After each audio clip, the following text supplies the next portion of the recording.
தெய்வத்தின் குரல் இரண்டாம் பாகம் நியாயம் யுக்தி சாஸ்திரம் சில கதைகளும் வாதங்களும் பகுதி 2.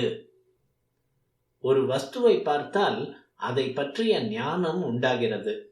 சில ஞானங்கள் சரியாயிருக்கின்றன, சில தப்பாயிருக்கின்றன. ஸ்படிகத்தை கற்கண்டு என்று நினைக்கிறோம், அது தப்பான ஞானம். கற்கண்டை கற்கண்டாக நினைப்பது சரியான ஞானம். சரியான ஞானத்தை பிரமா என்பார்கள், தப்பான ஞானத்தை பிரமா என்று சொல்வார்கள். சம்சய ஞானம் என்றும் நிச்சய ஞானம் என்றும் 2 விதம். இது சரியான அறிவா என்ற ஐயத்துடன் கூடியது சம்சய ஞானம். ஐயமில்லாமல் உறுதியுடன் அறிவது நிச்சய ஞானம். சில சமயங்களில் ஒன்று தப்பாக தோன்றினாலும் அப்போதைக்கு நிஜமாகத்தான் தோன்றுகிறது. அப்பொழுது இந்த ஞானம் பிரமாணம்தான் என்று தோன்றும். ஸ்படிக கற்கண்டு மாதிரி. சில ஞானங்கள் தோன்றும் பொழுதே பொய்யாக தோன்றுகின்றன.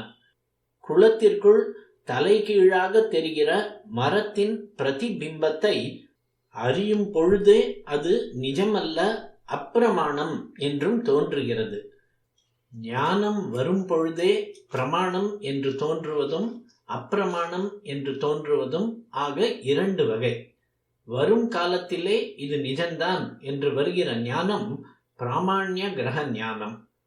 தோன்றும் பொழுதே அப்பிரமாணம் என்று தோன்றுவது அப்பிராமாண்ய கிரக ஆஸ்கந்தித ஞானம். பிரமையில் போலவே பிரமையிலும் பிரமாண ஞானம் உண்டு. அதனால்தான் ஸ்படிகத்தை கற்கண்டாக நினைக்கும் பொழுதும் நம்முடைய நினைப்பு பிரமாணமாக தோன்றுகிறது. இப்படியாக ஒரு வஸ்து தோன்றும் போதே அது நிஜமானது பிரமாணம் அல்லது பொய்யானது அப்பிரமாணம் என்றும் தோன்றுகிறதே.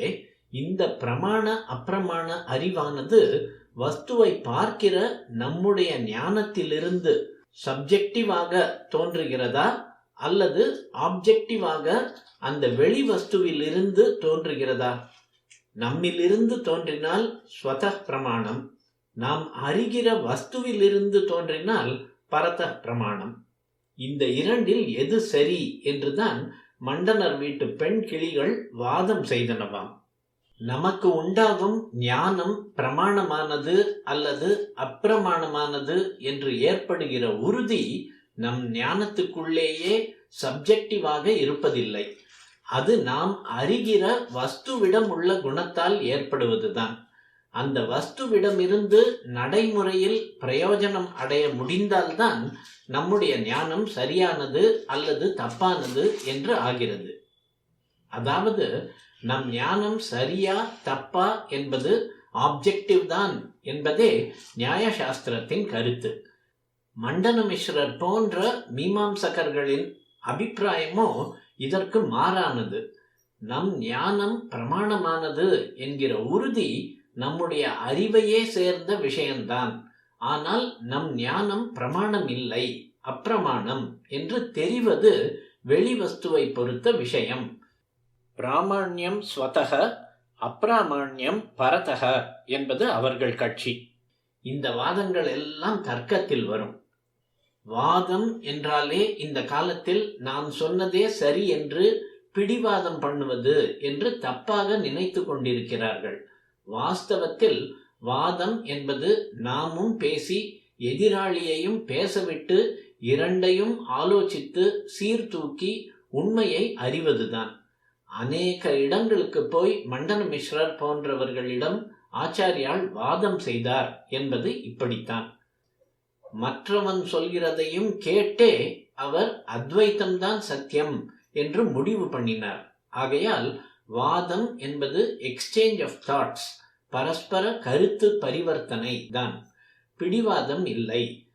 நாம் சொல்வதே சரி என்று முதலிலேயே தீர்மானம் பண்ணிக்கொண்டு அதற்காகவே கட்சி கட்டி கொண்டு பேசுவதற்கு ஜல்பம் என்று பெயர், வாதம் என்று இல்லை. மூன்றாவதாக இன்னொன்று இருக்கிறது. ஜல்பத்தில் உள்ள மாதிரி தனக்கென்று ஒரு கட்சி இல்லாமல் ஆனாலும் மற்றவர் எந்த கட்சியை சொன்னாலும் அதை ஆக்ஷேபித்து சண்டை போடுவதுதான் அது.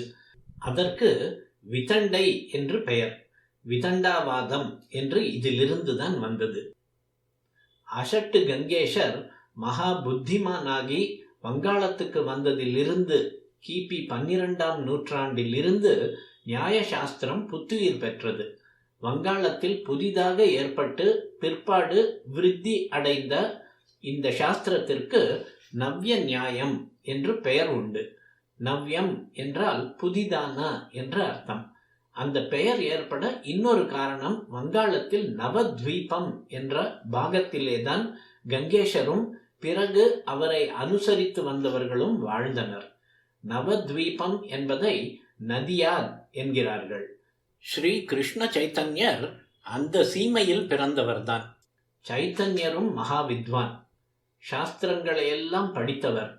அப்புறம் கிருஷ்ணா கிருஷ்ணா என்று சங்கீர்த்தனம் பண்ணிக்கொண்டு இந்த பஜனை தான் மோட்ச மார்க்கம் என்று சித்தாந்தம் செய்தார்.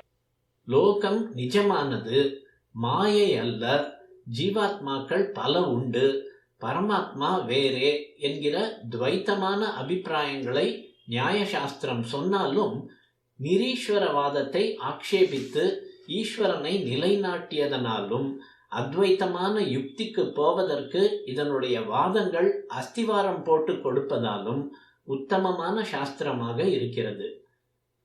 நியாயம் நிரம்ப அறிவு வாதமுள்ள வேத உபாங்கமாக இருக்கிறதென்றால் இதற்கு அடுத்ததாக சதுர்தச வித்யைகளில் வருகிற புராணத்தை தான் இக்கால படிப்பாளிகள் ஒரே சூப்பர்ஸ்டிஷியஸ், மூட நம்பிக்கைகளின் மயமானது என்கிறார்கள். அதை பற்றி கொஞ்சம் பார்க்கலாம்.